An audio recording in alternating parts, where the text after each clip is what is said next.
کامیابی جس پہ ہم بہت خوش ہوتے ہیں. مجھے اپنا جب بھی میں یہ آیت پڑھتا ہوں نا مجھے میٹرک کا رزلٹ یاد آتا ہے.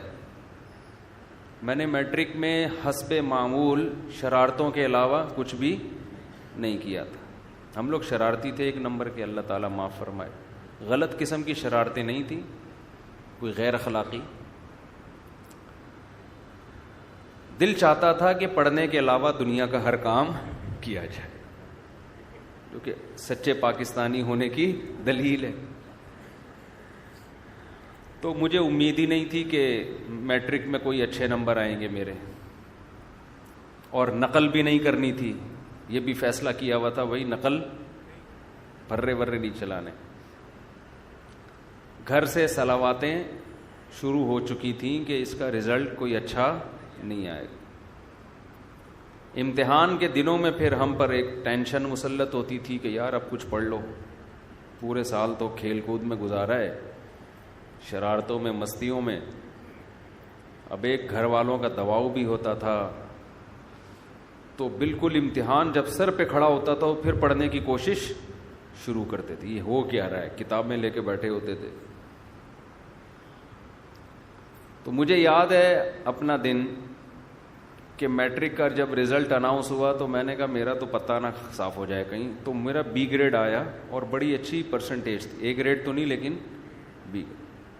میں بہت خوش تھا اس دن. حالانکہ یہ بہت وقتی یہ خوشی ہے, یعنی اگر آپ فیل بھی ہو جاتے تو ایک سال سپلیمنٹری میں آپ ٹرائی کر لیتے یا اگلے سال دوبارہ دے دیتے. گھر والوں سے تھوڑی سی صلواتیں سننے کو ملتی نا, کھانا پینا بند تھوڑی ہونا تھا, وہ اسی طرح چلتا رہتا. اور اگر گھر والوں کی ٹینشن سے بچنا ہے تو دوبارہ فیل ہو جاؤ, پھر اگلے سال پھر فیل ہو جاؤ, تو گھر والے خود ہی بیزار آ کے کہتے ہیں کچھ اور کر لے بھائی. جب بھی آپ کو کوئی ٹینشن دے نا وہ کام بار بار کرو, اگلا خود پریشان ہو کے آپ کو پریشان کرنا چھوڑ دے گا. اصول یاد رکھو. دوسری شادی کر لی, مصیبت میں آ گئے, صلواتیں گالیاں تیسری بھی کر لو, مزید گالیاں پڑ رہی ہیں, مزید ڈپریشن میں جا رہے ہو, ٹینشن میں ایک اور کر لو, جیسی کی تیسی. لوگ خود ہی بیزار آ جائیں گے, یہ بندہ ٹھیک ہے ہی نہیں, اس کو اپنے حال پہ چھوڑ دو. تو لوگ آپ کا کانفیڈینس چیک کر رہے ہوتے ہیں, ٹھیک ہے نا, یہ کتنا ڈھیٹ ہے. تو ایک دفعہ فیل ہو گئے, اگر آپ چاہتے ہو کہ ٹینشن پارسل کرو, خود ٹینشن نہ لو, تو دوبارہ بھی فیل ہو جاؤ. خیر ہمیں توقع نہیں تھی, بہت اچھے نمبر آ گئے تو بڑی خوشی ہوئی. تو مجھے وہ دن یاد آتا ہے. آواز صحیح آ رہی ہے آپ سب کو؟ تو مجھے وہ دن یاد آتا ہے کہ یار کتنی خوشی تھی, حالانکہ وہ تھوڑے دنوں کی ہے. کوئی ایسا بھی نہیں ہے کہ فیوچر اگر فیل ہو رہے ہیں تو ہمیشہ کا فیوچر تباہ ہو گیا. او بھائی سپلیمنٹری میں دے دینا, اگلے سال دے دینا, اگلے نہیں تو اگلے سال, ایک سال ضائع ہو جائے گا نا. اور پھر دنیا میں ہر کامیاب آدمی کے پیچھے تعلیم تھوڑی ہے. آپ تو ماشاءاللہ باڈی بلڈر ہیں, آپ جم چلا رہے ہیں نا, تو اس کا ایجوکیشن سے کوئی تعلق ہے؟ بالکل بھی نہیں. اگر یہ پڑھے لکھے زیادہ پڑھ لیتے تو یہ جو ابھی ان کو عزت یا ترقی ملی ہے, صحت ہی نہیں ہوتی. سب سے پہلی بات ہی دنیا میں, دنیا کی نعمتوں میں سب سے بڑی نعمت صحت ہے. ایک آدمی جو پی ایچ ڈی ڈاکٹر ہو یا کوئی بہت بڑی فلم ہو, صحت اچھی نہیں ہے, اس سے وہ ٹماٹر بیچنے والا زیادہ اچھا ہے جس کی صحت اچھی ہے. سمجھ رہے ہو؟ جو صحت اچھی ہے نا, جو ٹماٹر بیچ رہا ہے وہ زیادہ اچھا ہے. میں تبھی تو لوگوں سے کہتا ہوں, میں جب گاؤں دیہاتوں کی زندگی کو دیکھ کر آیا, میں نے دیکھا 100 سال لوگوں کی عمریں ہیں, پہاڑوں میں رہتے ہیں, چکی ان کی پانی سے چلتی ہے, آرگینک گندم خود اگاتے ہیں, خود کھاتے ہیں. ٹریکٹر ان پہاڑوں پہ چل نہیں سکتے, بیل سے ہل چلاتے ہیں. ان کو تمام لذتیں ان پہاڑوں میں حاصل ہیں جو ہمیں آج ترقی کے دور میں بھی حاصل نہیں ہیں. ان کی عمریں بھی اچھی, ان میں کوئی ڈپریشن کا مریض نہیں ہے, اور ان کی اولادیں بھی زیادہ, ان کے بچے بھی ماں باپ کا بہت احترام کرتے ہیں, ان کے ہاں اولادوں کے وہ مسائل نہیں جو آج ہمارے معاشرے میں. آج تو باپوں کو یہ شکایت, بیٹا ہماری سنتا نہیں ہے, مانتا نہیں ہے, ماں کو شکایت, وہاں یہ شکایتیں بھی نہیں ہیں. تو میں ان علاقوں میں جا کے کہتا ہوں یار اس ترقی کا, ان کو دیکھ کے ایسا لگتا ہے انسان کو 2 ٹکے کا فائدہ نہیں ہوا. مثلا یہ لائٹ نہ ہوتی تو اندھیرا ہوتا, سو جاتے, صبح اٹھتے جلدی اٹھ جاتے, صحت اچھی ہوتی, خراب ہوتی, اچھی ہو جاتی. فارمی مرغیاں نہ ہوتی تو یہ بھول ہے کہ ہمیں مرغی کھانے کو نہ ملتی, یہ غلط سوچ ہے. دیسی مرغیاں اتنی زیادہ ان کی پروڈکشن ہو جاتی کہ وہی ہمیں کھانے کو ملتی. اس کی میں ایک دلیل آپ کو یہ دیتا ہوں. جب تک مچھلی کی فارمنگ شروع نہیں ہوئی تھی, سمندر کی اور دریا کی آرگینک مچھی بہت ملتی تھی, ہمیں بہت ملتی تھی. سمندر رزق کے دروازے اس نے کھولے ہوئے ہیں, وہ دے رہا ہے, نکالو کھاؤ. ایک فلسفہ گڑھا گیا کہ یہ جو آرگینک مچھلی ہے یہ ہمارے لیے کافی نہیں ہے. اصل میں یہ بزنس کے نقطۂ نظر سے فارمنگ شروع کی گئی ہے. یار اس کی آواز کنٹرول کریں, میرے کان گونج رہے ہیں قدیر بھائی. بزنس کے نقطۂ نظر سے یہ فارمنگ شروع کی گئی ہے, بزنس کے پوائنٹ آف ویو سے. اس کا نقصان یہ ہوا کہ جب تاجر کو سستے میں اتنی زیادہ مچھی وہ پیدا کر سکتا ہے تو وہ آرگینک کی طرف جانا اس نے چھوڑ دیا. اس کی پروڈکشن ویسے ہی کم ہو گئی. اب لوگ سیٹ ہو جائیں گے کس پہ؟ آہستہ آہستہ فارمی مچھی پہ سیٹ ہو جائیں گے. جب فارمی مچھی پہ سیٹ ہو جائیں گے تو پھر وہ آرگینک بھی وہ ہو جائے گی ونس اپون اے ٹائم کہ ہمارے باپ دادا سمندر سے مچھی پکڑ گئے یا دریا کی اوریجنل مچھی پکڑ کے کھایا کرتے. حتیٰ کہ اب آپ فشری جاؤ گے نا, وہاں بھی آپ کو فارمی مچھلی مل رہی ہے. سمندر کے کنارے بھی آپ کو سمندری نہیں مل رہی. تو ہم نے گاؤں دیہاتوں میں بھی وقت گزارا ہے جو فارمی مرغی جانتے نہیں تھے, لیکن وہ دبا کے دیسی مرغی کھاتے ہیں. جب کھاؤ کھلائیں گے وہ, اس لیے کہ لوگ پھر پالتے ہیں. تو اگر یہ سائنسی ترقی نہ ہوتی, ہم دیسی مرغیوں پہ سیٹ ہوتے, ہم دیسی گندم پہ سیٹ ہوتے, یہ جو کھاد والی یوریا والی گندم ہے یہ نہ ہوتی, بہت کچھ ہوتا. خیر ابھی کیا رونا روئے بیٹھ کے آدمی. آپ لوگ کہیں گے کیا دینی باتیں ہم سننے آئے ہیں, مفتی صاحب نے کیا مرغی اور انڈوں کی باتیں شروع کر دیں. تو جی نام اعمال سیدھے آتے ہیں. میں بات کہاں سے, یہاں سے ادھر سے ہم نے ٹریک بدلا کیسے نا. نہیں وہ تو ہے. ہاں میں رزلٹ کی بات کر رہا تھا کہ میں یہ عرض کر رہا تھا کہ ایجوکیشن اچھی چیز ہے, حاصل کرنی چاہیے. اس سے انسان پڑھا لکھا آدمی, میچور آدمی بہت کچھ ہوتا ہے, لیکن اس کو بھی اپنے سر پہ بہت زیادہ مسلط کرنے کی بالکل بھی ضرورت نہیں ہے. سب سے پہلے کیا ہے؟ صحت. اگر آپ کوئی چیز اپنے اوپر مسلط کر لو گے تو آپ کی صحت گئی بھاڑ میں, نہیں تیل لینے. سمجھ رہے ہو نا؟ مسلط تو کرنا ہی نہیں ہے, مسلط صرف آخرت کی فکر, بس جہنم سے بچ جائیں جنت میں چلے جائیں. اس کے علاوہ مسلمان کسی چیز کی ٹینشن بالکل بھی نہیں لیتا. میں آپ کو بتاؤں, میں بہت پڑھے لکھے لوگوں سے بھی ملتا ہوں, سب کی بات نہیں کر رہا, لیکن میں نے بہت سو کو اوپر سے مینٹل ان کا دیکھا ہے تھوڑا سا سیٹنگ آؤٹ, بہت سو کو, تھوڑے نہیں. ہماری بھی ایک زندگی گزر چکی ہے اس معاشرے میں. پورے صحیح سیدھے نہیں, پورے صحیح نہیں ہوتے وہ, پورے صحیح. میں نے ان لوگوں کو دیکھا ہے جو کچھ زیادہ پڑھے لکھے نہیں ہوتے. معذرت کے ساتھ میں کوئی ایجوکیشن کی نفی نہیں کر رہا, بلکہ ایسے لوگوں کو بھی دیکھا ہے جو پڑھ پڑھ کے پاگل ہو گئے, بالکل بالکل ہی پاگل ہو گئے, دماغی توازن بالکل خراب. اس کی ایک وجہ تو یہ ہوتی ہے کہ ٹینشن بہت لے لیتے ہیں. امتحان کے دنوں میں کتنی ٹینشن ہوتی ہے پتہ ہے نا آپ, اتنی پاگل ہو رہا. ہمیں تو یاد ہے اپنا زمانہ, اتنی دماغ میں ٹینشن ہوتی تھی کہ اف پیپر ہے, کل پیپر ہے, پرسوں پیپر ہے, کیا ہوگا کیا ہوگا. ایک عجیب. پہلے زمانے میں ہمارے علماء نے جو پڑھا ہے نا جن طریقوں سے, جو بڑے بڑے علامے پیدا ہوئے ہیں, ان میں ایگزام کا کانسیپٹ ہی نہیں تھا. آپ کو تاریخ میں جتنے بڑے بڑے علامے ملیں گے مسلمانوں میں, انگریزوں کا مجھے نہیں پتا, وہ ایگزام ہی نہیں دیتے تھے.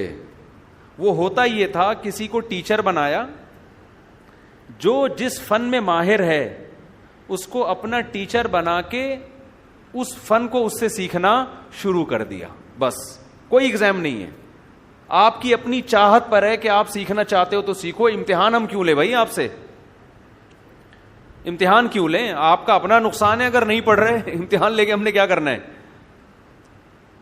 سمجھ میں آ رہی ہے بات؟ تو طالب علم کو یہ احساس ہوتا تھا کہ بھائی میں اگر پڑھوں گا تو میرا فائدہ ہے, نہیں پڑھوں گا تو چھوڑو یار, رکشا چلاؤ, ٹماٹر بیچو, کچھ اور کام کرو. یہ جو مدرسوں میں بھی, ہمارے مدرسوں میں, اور جو ہمارا نظام تبدیل ہوا نا, یہ بھی انگریز کے بر صغیر میں آنے کے بعد ہوا ہے. کچھ چیزیں ہم لوگ مدرسے والوں نے بھی گوروں سے لی ہیں. ایک اثر تو پڑتا ہے نا, اثر تو آتا ہے, ورنہ پہلے یہ سیٹ اپ نہیں ہوتا تھا. بس بھائی علم حاصل کرنا ہے, بیٹھو, جس سے آپ نے قرآن حفظ کرنا ہے حفظ کرنا شروع کر دو, کوئی امتحان نہیں. حافظ بن جاؤ گے تو ساری دنیا کہے گی بھائی حافظ ہے, نہیں بنو گے تو تمہارا نقصان ہوگا. اس سے طالب علم میں شوق برقرار رہتا ہے. میں جب مدرسے گیا نا تو ہمارے مدرسے میں بھی میرا جو پہلا سال تھا اس میں امتحان کا کانسیپٹ نہیں تھا, تو میں نے بڑی محنت سے پڑھا. جب میں عربی گرامر میں نے پڑھنا شروع کی تو کچھ سوالات تو استاذ پوچھتے تھے, سبق پوچھتے تھے, کچھ میں فرضی سوالات بنا بنا کے اپنے آپ سے پوچھتا تھا. شوق بہت برقرار رہتا ہے ایسے. میں پتہ ہے ایسے جیسے ہم گردانے یاد کرتے ہیں نا, ضربا ضربا ضربو ضربت ضربتا, کس لفظ کا کیا معنی ہے. میں کیا کرتا تھا, پرچیوں پہ لکھتا تھا,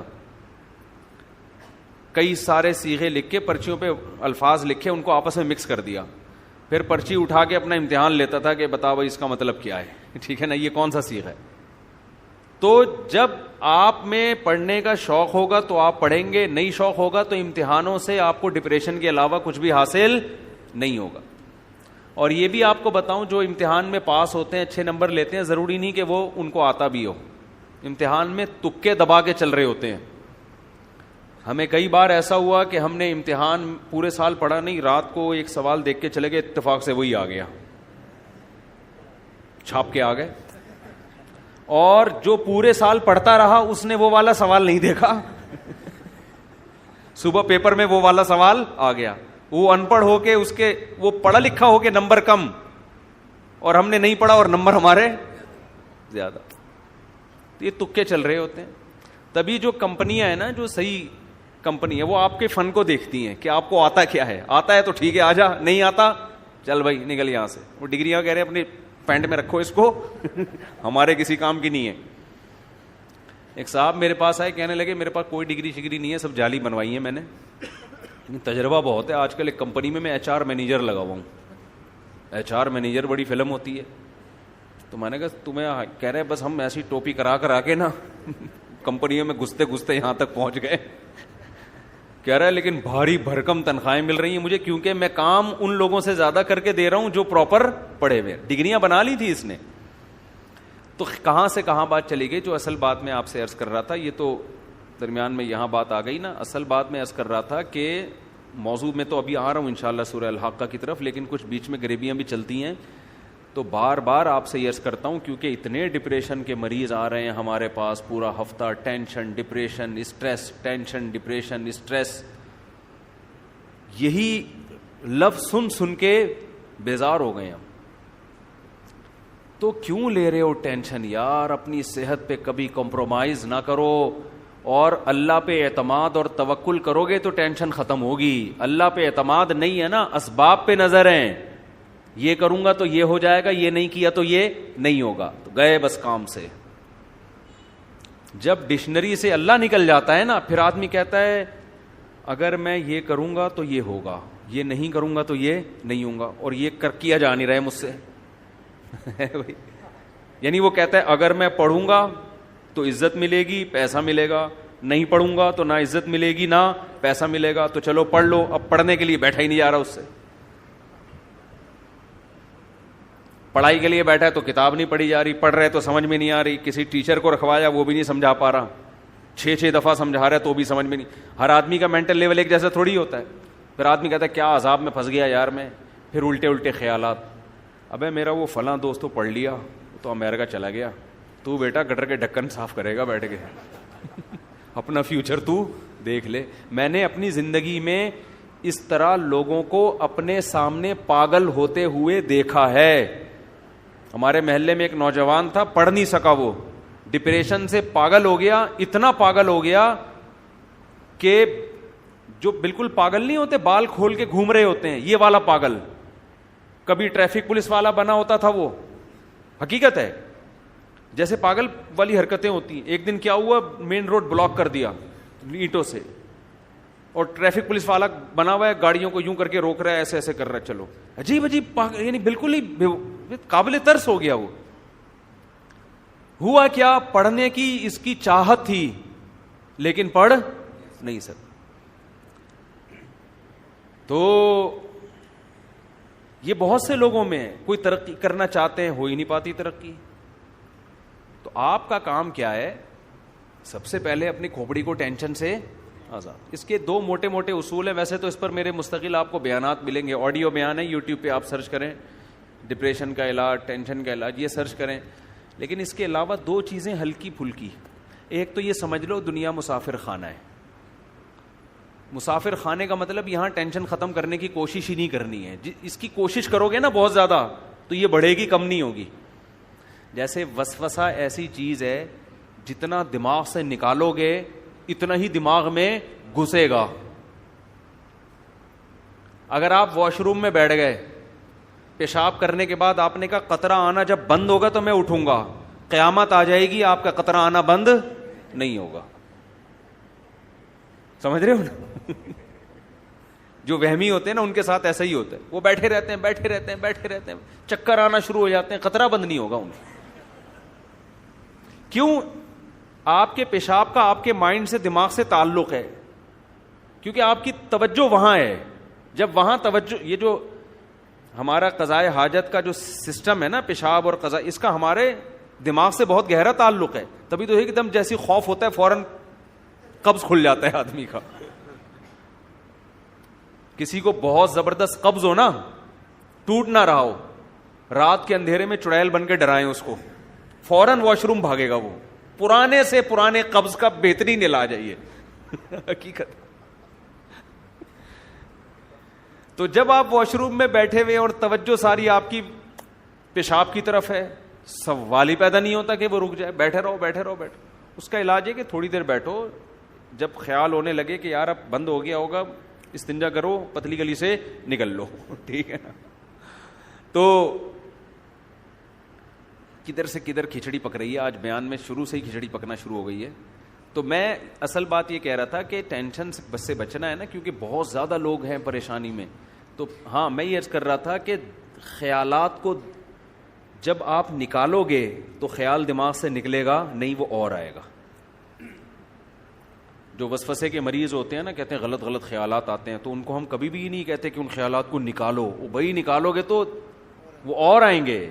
دماغ کو ہٹانے کا طریقہ یہ ہے کہ ہٹانے کی کوشش ہی نہ کرو, جو آ رہے آنے دو, اپنے آپ کو بزی کر لو. بس یہ نہیں کرو کہ یہ نہیں آئے یہ نہیں آئے یہ نہیں آئے. وہ میں بہت دفعہ ایک تعویذ والا قصہ سنا چکا ہوں, ایک اور دفعہ سنا دیتا ہوں, آج نئے لوگ زیادہ لگ رہے, اس سے یہ بات سمجھ میں آئے گی.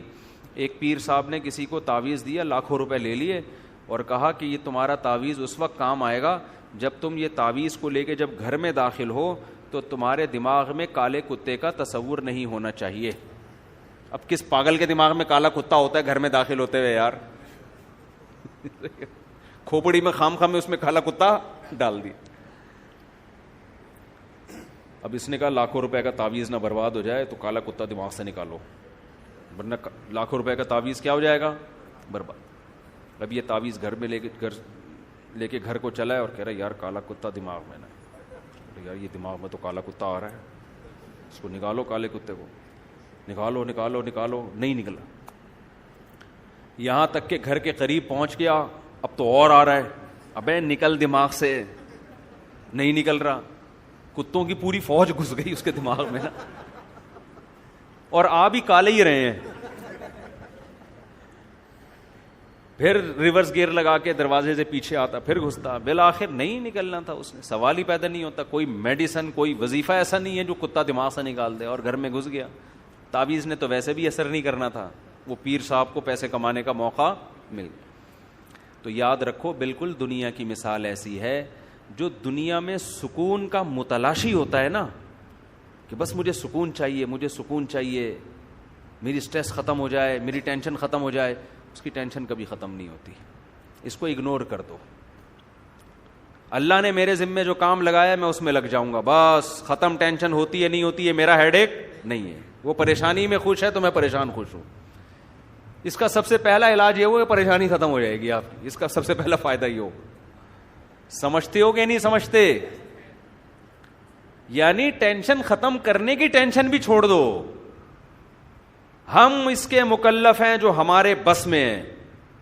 اس کی مثال, ہمیں شریعت نے صحت کے اسباب کا حکم دیا کہ آپ ایسی چیزیں نہ کھاؤ جس سے صحت خراب ہوتی ہے. آپ لائف اسٹائل ایسا رکھو جس سے صحت بنتی ہے. اسباب اختیار کرو. نتیجہ کس کے ہاتھ میں ہے؟ اللہ کے. بہت سے لوگ بہت کچھ کر کے بھی کینسر مر جاتے ہیں, اور بہت سے بد پرہیزی کر کے بھی 100 سال زندہ رہتے ہیں. تو ہم مکلف ہیں اس کام کے جو ہمارے ذمے قدرت نے لگایا ہے.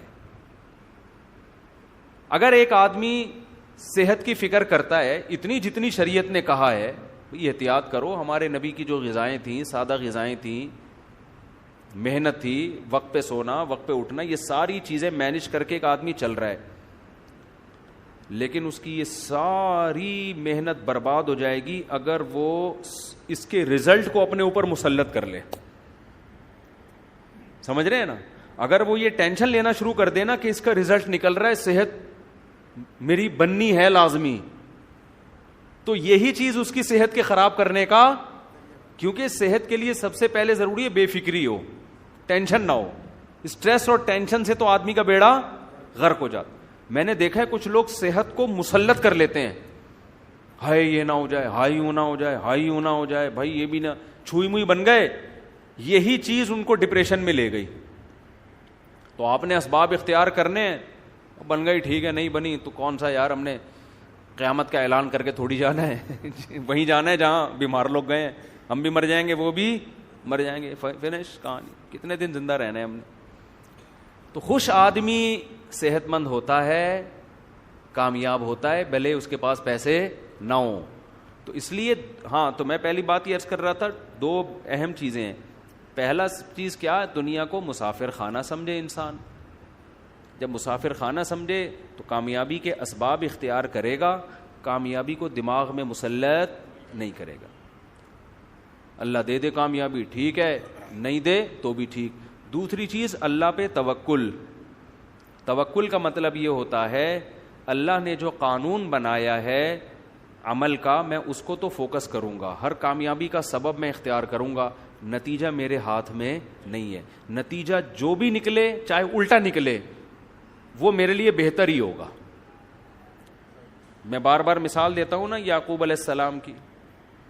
ساری زندگی ٹینشنوں میں, سارے نتیجے الٹے ہی نکل رہے ہیں. ایک بچہ گم ہوا, پھر دوسرا بھی گم ہو گیا, لیکن اللہ پہ توکل کر رہے ہیں, جو ہو رہا ہے میرے حق میں کیا ہو رہا ہے, بہتر. رزلٹ کیا ہوا, بہتر ہوا نا, رزلٹ سب سے اچھا ہوا. زکریا علیہ السلام کو اولاد ہی نہیں مل رہی, دعائیں مانگ مانگ کے آخر میں اولاد ملی, ایسی ملی کہ پیغمبر دے دیا اللہ نے, پیغمبر مل گئے ان کو. تو یعنی حضرت حکیم الامہ مولانا شرف علی تھانوی رحمہ اللہ تعالیٰ فرمایا کرتے تھے, یعنی ان دو باتوں کا میں خلاصہ بیان کر رہا ہوں ان کی زبان میں, کہ رضا بالقدر, اپنے آپ کو اللہ کے حوالے کر دے, اپنے آپ کو اللہ کے سپرد, کہ جو میرے ساتھ ہوگا وہ میرے حق میں بہتر, بس میں اس پہ راضی ہوں. میں خدا نہیں ہوں, خدا کوئی اور ہے, بس جو ہوگا کیا ہوگا, بہتر. لیکن اس کا دیندار لوگ غلط مطلب لیتے ہیں. جو ہوگا بہتر ہوگا, لہذا بھاڑ میں جائے, جو مرضی کرنا ہے کرتے رہو بیٹھ کے, ہوگا تو وہی جو اللہ چاہے گا. یہ غلط مطلب ہے. ابے شوگر کا مریض لڈو کھا رہا ہے بیٹھ کے, اس کو کوئی سمجھا رہا ہے بھائی یہ تیرے کھانے کی چیز نہیں ہے, مرے گا, وہ کہے گا میں اللہ کی تقدیر پہ کیا ہوں, راضی ہوں. یہ مطلب نہیں ہے. آپ نے حماقتوں کے سارے کام کر لیے, آپ کمانے کی کوشش نہیں کرتے, جب بیوی بچے صلواتیں سناتے ہیں ڈپریشن میں جاتے ہیں, اور پھر جب ڈپریشن اسٹریس ہوتی ہے تو آپ کہتے ہیں مفتی صاحب نے کہا ہے کہ اسلام یہ کہتا ہے کہ کسی چیز کی ٹینشن نہ لو, لہذا میں اس کی ٹینشن نہیں لے رہا. یہ مطلب ہرگز نہیں ہے. اپنی طرف سے آپ نے کامیابی کے تمام اسباب اختیار کرنے ہیں, پھر نتیجے کی ٹینشن نہیں لینی, پھر اللہ کی مدد ہوگی. اگر اپنی حماقتوں کی وجہ سے آپ پر آزمائشیں آئی ہیں, اس میں اللہ آپ کے دل کو صبر کے لیے نہیں تھامتا. علماء کہتے ہیں آپ کی حماقت سے جو پریشانی آئے گی اس میں آپ کو صبر کی توفیق نہیں ملتی. آپ نے اب کام صحیح کر رہے, پھر بھی اللہ کی طرف سے آزمائش آ گئی, اس آزمائش میں اللہ کی طرف سے صبر کی توفیق ملتی, اللہ دل کو تھام لیتا ہے. آج کل جو آزمائشیں اور ٹینشنیں آ رہی ہیں وہ اللہ کی طرف سے نہیں آ رہی, وہ میری اور آپ کی حماقتوں سے آ رہی ہیں. سمجھتے ہو, ان میں سب سے بڑی حماقت جو ہماری پاکستانی قوم کا بلکہ اکثر مسلم قوم کا المیہ ہے, وہ حماقت ہے سستی اور کاہلی. یہ جو میں باتیں کرتا ہوں میں اپنے لیے بھی کرتا ہوں کہ مجھے بھی ہدایت ملے. آپ یہ نہ سمجھیں مفتی صاحب پتہ نہیں کتنے چست اور ایک دم صبح 4 بجے اٹھ کے ان کی ایکٹیویٹی شروع, اور ایک دم یہ نہیں, میں اپنے لیے بھی کر رہا ہوتا ہوں کہ مجھے بھی اللہ توفیق دے. ہم لوگ کسی بھی چیز کے اسباب کو بالکل بھی اختیار بولو نہیں کرتے. جیسے آپ کا پڑھائی میں دل نہیں لگ رہا, نہیں دماغ لگا, چھوڑ دو پڑھائی, لیکن جس کام میں دل لگ رہا ہے وہ تو کرو پھر. ٹھیک ہے, کچھ اور تو کرو, ٹھیلا ہی لگا لو. یہ جو سارا دن پڑے ہوئے ہیں نا پوستیوں کی طرح, یعنی دیکھو ایک ہوتا ہے آرام. آرام کی ڈیفینیشن کیا ہے؟ جب آپ اہم کاموں میں تھک جائیں تو باڈی کو کیا دیں؟ آرام. تو آرام مقصد نہیں ہوتا, آرام اہم کاموں کے لیے باڈی کو دوبارہ سے تیار کرنا, اس کو کیا کہا جاتا ہے؟ ریسٹ. سمجھتے ہو اس کو کیا کہا جاتا ہے؟ ریسٹ. ہمارے ہاں المیہ یہ ہے آرام مقصود ہے, کام جب سر پہ مجبوری میں عذاب میں ٹینشن میں آتا ہے نا کہ مر نہ جاؤں, پھر کام کرنا شروع کر دیتے ہیں. نہیں آ رہی میرا خیال ہے بات. ہر آدمی کی خواہش ہے میں پڑا رہا ہوں آرام سے, اللہ یہ کہ کوئی آسمانی آفت نہ, آسمان نہ پھٹ جائے, کوئی بہت بڑا عذاب نہ آ جائے میرے اوپر.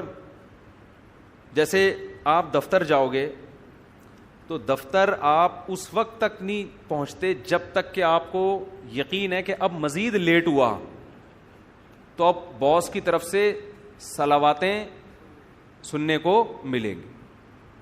اب اٹھنا مجبوری بن چکی ہے, تو اس کا مطلب آرام اصل تھا, کام کیا ہو گیا؟ ایک جزوی. یہی ہو گیا کہ نہیں ہو گیا؟ تو یہ لائف اسٹائل صحیح نہیں ہے. اس میں آپ کو اگر ناکامی ملے گی تو یہ ناکامی اللہ کی طرف سے نہیں ہے, یہ کس کی طرف سے ہے؟ آپ کی طرف سے. آپ اگر صبح شام الٹی سیدھی چیزیں پھوڑ پھاڑ کے آپ نے برابر کر دی ہیں, اور پھر آپ کا کولیسٹرول لیول بڑھ گیا, آپ کو ہارٹ کے مسائل شروع ہو گئے, آپ کو شوگر, آپ کے گردے میں مسئلے, تو یہ بیماری اللہ کی طرف سے نہیں ہے. یہ کس کی طرف سے میرے بھائی؟ آپ کی اپنی حماقتوں کی وجہ سے. اس لیے ان بیماریوں میں, آج کل بیماریوں میں عام طور پہ صبر کی توفیق مل نہیں رہی ہوتی. ٹھیک ہے, کیونکہ یہ کس کی حماقتوں سے ہوتی ہیں؟ اللہ کی. اور اس میں تسلی بھی نہیں ملتی.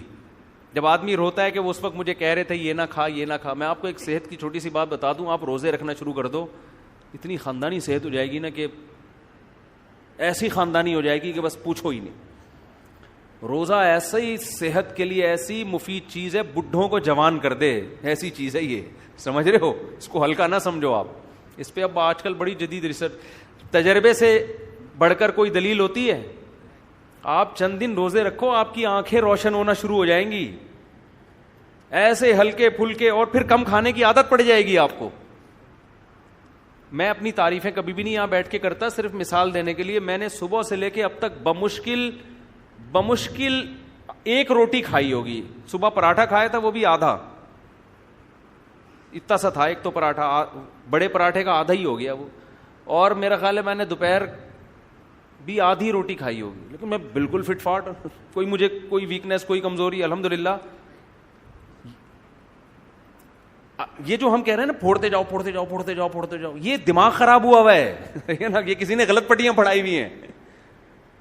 دوپہر میں جب روٹی کھانے کے لیے بیٹھا نا تو میرے پاس آج قیلولے کا ٹائم نہیں تھا, کھانے کے بعد آرام کا ٹائم نہیں تھا. مجھے پتا تھا زیادہ کھاؤں گا نیند آئے گی, سارا دن کا بیڑا غرق ہو جائے گا میرا. تو مجھے چند لقمے کھانے کے بعد اندازہ ہو گیا کہ مجھے کمر سیدھی کرنے کے لیے, چلنے پھرنے کے لیے جتنا کھانا تھا نا, جو ویکنیس ہو رہی تھی, صبح سے تھوڑا سا پراٹھا کھایا ہوا تھا تو ویکنیس ہوتی ہے, آدمی کو کمزوری محسوس ہونا شروع ہو جاتی ہے. تو مجھے اندازہ ہو گیا کہ اتنے نوالے میں نے پیٹ میں ڈال دیے کہ اب میری کمر سیدھی ہو گئی, وہ جو ویکنیس ہو رہی تھی وہ ختم. تو میں نے ہاتھ روک لیا اپنا, کیونکہ اب میں مزید کھاتا تو لمبا ہونا پڑتا مجھے. مزید کھاؤ گے آپ کیا ہوگا پھر, ٹون بیٹھا ہوا ہے یہاں بیٹھا ہوا ہے, تو پھر دیکھو نا لوگ کوئی بیٹھے ہوتے کوئی ٹیڑھا بیٹھا ہوتا ہے. پاکستانی کو کبھی آپ سیدھا نہیں دیکھو, کھڑا ہوا ہوگا تو ٹیڑھا کھڑا ہوگا, بیٹھے گا تو ٹیڑھا. وجہ کیا ہے, اتنا پیٹ بھرا ہوا ہے کہ سیدھا ہوا ہی نہیں جا رہا اس سے. آپ زیادہ کھاؤ گے آپ کو غنودگی آئے گی. پھر اس میں بعد بھی میں نے تھوڑا سا قیلولہ کیا ہے, کیونکہ تھوڑی سی بھی روٹی کھاؤ تو ہلکی پھلکی نیند آتی ہے. وہ قیلولہ کیا ہے, عصر کی اذان 5:15 پہ اور نماز 5:30 پہ. تو میں 5:15 پہ لیٹا ہوں, 5:30 کا الارم لگا کے. سمجھتے ہو اتنی دیر میں جو آنکھ لگی ہے, پھر بھاگتا ہوا آ کے وضو کر کے جماعت میں شامل ہو گیا تو فریش ہو گیا. اتنی نیند کافی ہوتی ہے اگر آپ کھانا کھا لو. تو یہ جو پھوڑنا پھاڑنا, ادھر سے یہ کھا لیا ادھر سے متصل لہلا لیا, سب کچھ کھا لیا, ادھر سے یہ کھا لیا ادھر سے یہ کھا لیا, یا تو بہت آپ نے ایکسرسائز کی ہو کہ بڑے بڑے ویٹ اٹھائے ہوں آپ نے, اور پھر آپ کی باڈی مانگ رہی ہو کہ کھا جا اس کو, اگر ابھی کھانا نہیں ملا تو یہ انسانوں کو کھا جائے گا, اتنی بھوک لگ رہی ہے. پھر پھوڑتے ہوئے مزہ بھی آتا ہے یار, صبح سے ہم نے کون سے کوئی ویٹ لفٹنگ کی ہے. تو یہ رمضان کے حوالے سے بھی بات ہو گئی نا کہ روزہ جو ہے نا, روزہ ایسی خاندانی چیز ہے, صحت کے لیے بہت ہی مزے کی چیز ہے یہ. لیکن روزے میں 2 چیزوں کا خیال کر لیں, بس میں یہ کر کے پھر اصل ٹاپک کی طرف آتا ہوں. روزے میں 2 چیزوں کا خیال کر لینا چاہیے کہ جن کی عمر 40 سال سے اوپر ہے نا, وہ روزے میں روٹی چاول چھوڑنے کا ان کے پاس بہترین موقع ہے. کم کر دیں, یہ باقی چیزیں پھوڑیں آپ, ٹھیک ہے نا, گوشت پھوڑیں, کھجوریں پھوڑیں, دودھ پھوڑیں. یہ صرف تجربہ کر لیں کہ رمضان میں آپ نے روٹی اور چاول کیا کر دینا ہے, کم. چاٹ بھی کھائیں آپ, میرا تجربہ ہے, ہو سکتا ہے یہ ان کی رائے کچھ اور ہو, میں تو اپنا تجربہ شیئر کر رہا ہوں. پروفیشنل آدمی تو ہی ہیں, یہ آپ کو بتائیں گے کیا کرنا, کیا کھانا ہے کیا نہیں کھانا, لیکن میں اپنا تجربہ شیئر کر رہا ہوں کہ آپ جب افطاری کے لیے بیٹھتے ہیں نا, نفلی روزہ بھی رکھیں کبھی, افطاری کے لیے بیٹھتے ہیں آپ, کالے چنے کی چاٹ کھا لیں, آپ سفید چنے کی چاٹ کھا لیں, ہر وہ چیز اس میں کاربوہائیڈریٹ کم, کارب کم ہو.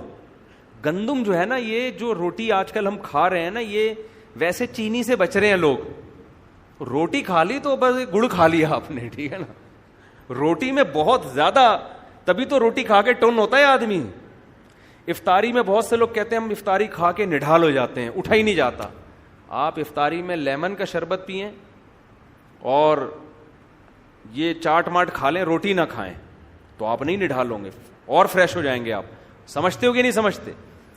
تو افطاری میں یہ رمضان جو ہے صحت بنانے کا ایسا بہترین, اور اس سے پھر آپ کو پورے مہینے جب آپ کنٹینیو یہ روٹین رکھیں گے آپ کو عادت پڑ جائے گی.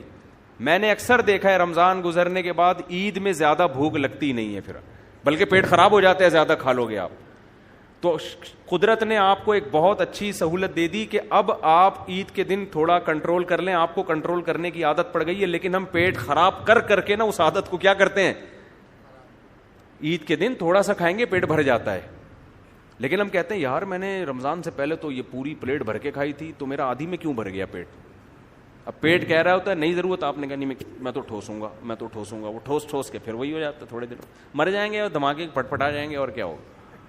مرنا بھی اتنا مسئلہ نہیں ہے بھائی, جتنے دن جیو صحت کے ساتھ جیو, خوشی کے ساتھ جیو, دماغ فریش ہو, آنکھوں کی روشنی صحیح ہو. تو یہ کھانے سے اس کا بڑا گہرا تعلق ہے. بھوک سے مرنے والے دنیا میں انگلی پہ گنے ہوئے لوگ ہوں گے, کھا کے مرنے والے جتنے اس وقت لوگ مر رہے ہیں 99% وہ ہیں جو کھا کے مرے ہیں. قبرستان میں جاؤ, اگر قبروں پہ موت کی وجہ لکھی ہوئی ہو نا, ایک بھی ایسا نہیں ہے جس میں لکھا ہوگا ان کو کھانے کو نہیں ملا تھا اس لیے مر گئے. ایک بھی ایسا نہیں. جتنے مردے پڑے ہوئے ہیں نا, حضرت کو ہارٹ اٹیک ہوا تھا, کیوں ہوا تھا؟ کولیسٹرول لیول بڑھ گیا تھا. کولیسٹرول لیول سے کیا ہوا جی؟ رگیں بلاک ہو گئیں. تو کیا تھا اصل میں؟ گھی کے پراٹھے بہت کھا لیے تھے انہوں, بہت زیادہ پھوڑ دیے تھے. اس دن رات کو جب یہ آئے, اتنا کھایا انہوں نے, اتنا کھایا کہ صبح پولیس بھی ان کو نہیں اٹھا سکتی. ٹھیک ہے, ایسا مرے ہیں یہ. تو جتنے آپ کو ملیں گے ایسے ہی ملیں گے. تو یہ ہمارے مذہب کی بھی تعلیمات ہیں. نبی صلی اللہ علیہ وسلم نے فرمایا کہ سب سے بہترین زمانہ میرا ہے, پھر اس کے بعد والا, پھر اس کے بعد والا. پھر فرمایا جھوٹ پھیل جائے گا معاشرے میں, اور پھر آپ نے فرمایا موٹاپا پھیل جائے گا. تو موٹاپے کا کیا مطلب؟ پھوڑنے پھاڑنے والے لوگ آئیں گے. تو یہ ہمارے مذہب کی بھی تعلیمات ہیں کہ انسان کھانے پینے میں کیا کرے. تو روزہ اسی وجہ سے تو رکھوایا جاتا ہے کہ پھوڑنے پھاڑنے کی عادت کو ختم کرو. سمجھتے ہو کہ نہیں سمجھتے؟